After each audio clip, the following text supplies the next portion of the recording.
Hello and welcome. This is Fanique Farmer, and I'm doing an informative video today about getting scammed. There's so many people flood my inbox with concerns and interest, and also they're being stuck in their tracks because they're just not sure what to trust anymore. And I want to be that person that can help you resolve that issue. Now, when it comes to being scammed, there's two different sides of the coin here. One is an actual business with an actual product that you're actually going to consume, and you're pretty much sure of what services you're receiving. For example, you go to McDonald's, you purchase a hamburger, you receive a hamburger, you consume it. Now, whether it looked like the packaging or it tastes like what you expected it to taste like, it wasn't a scam because you were giving your money for a service, which was the food, and the product, which is the food, and you're going to consume that. Now, if it wasn't exactly what you expected, or it didn't look it, didn't taste it, didn't smell it, that has nothing to do with it. You still received something for your money. Now, in a scam situation, when you have something that's a scam, you are putting your money out to receive something, and you do not receive that item, that product, or that service. It was totally misrepresented, and that it was intentionally set out to harm you in some type of way. The business doesn't have a real product. The business doesn't have a real service. Everything's all set up kind of just so that you can make money. Now, that's just a loose interpretation of what I'm trying to explain here of what a scam is. You can go to Walmart, say if you wanted to buy some cotton balls, just say that they weren't as soft as you expected to. Doesn't mean that Walmart or the company that made the cotton balls are not effective and real businesses. So that people have to understand, when you use the word scam out there, you are affecting someone's business. And you really have to go by the guidelines of understanding what a scam is and what it's not.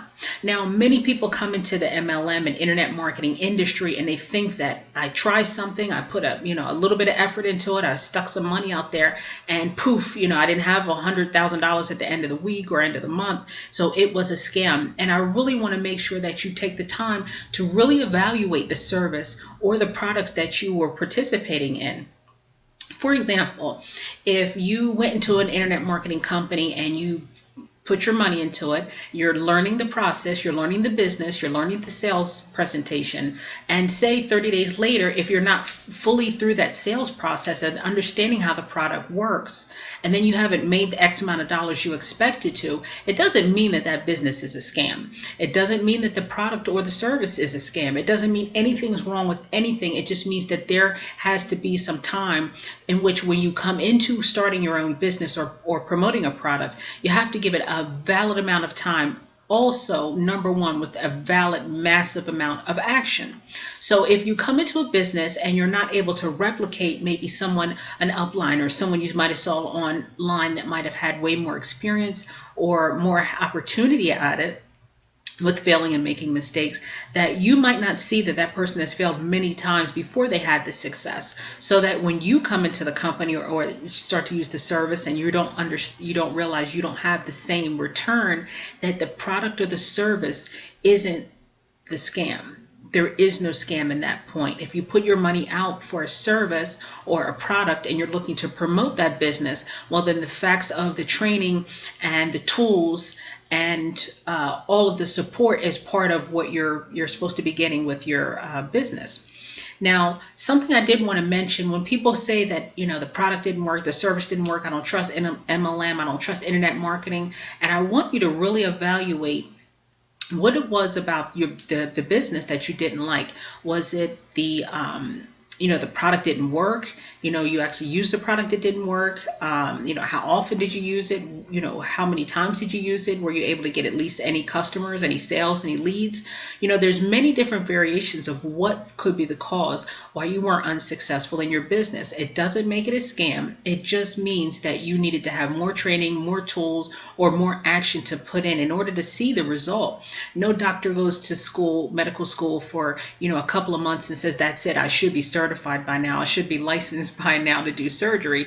We, of course, would not want to live in that type of environment where people can just decide when they should be successful. So just a tip from now on, when you go into internet marketing or an MLM marketing, really take the time to really evaluate the service and the business.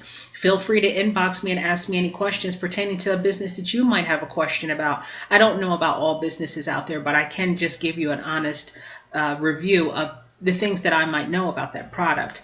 But if you've had a negative situation and you're not really sure if it's internet marketing or was the people you were working with, just ask yourself a few questions. When you first got signed up with that person or with that company, was the person your sponsor there for you? Were they helping you to, answer your questions, provide you with the information, the tools, the training to make sure that you understood everything you needed to do? Well, that's what a sponsor is supposed to do, as well as your upline. Now, if your sponsor wasn't there and they weren't helping you to provide you with information, they weren't helping you with knowing where the tools are and how to locate things inside of your business, that's something that a sponsor should do. It doesn't make your business a scam. It just means that your sponsor wasn't a quality sponsor, and that you may want to look for someone else in your upline that can help you with duplicating the steps that are actually going to help you be successful. And if it was the MLM or the network marketing company, really evaluate whether that company's product or services are something that can last a lifetime and are actually belong to the company, so that you know that the company provides a valid service, and has a valid product that's going to last for a long time, so that you're able to have a successful run in that business, no matter how fast or slow you may run. So hopefully those tips helped you today. If you have any other questions, you can click the link below, get to know me a little bit better, or find out exactly what I do in this industry. And I will be talking to you soon. Love you from Las Vegas. Talk with you soon, my friend. Bye.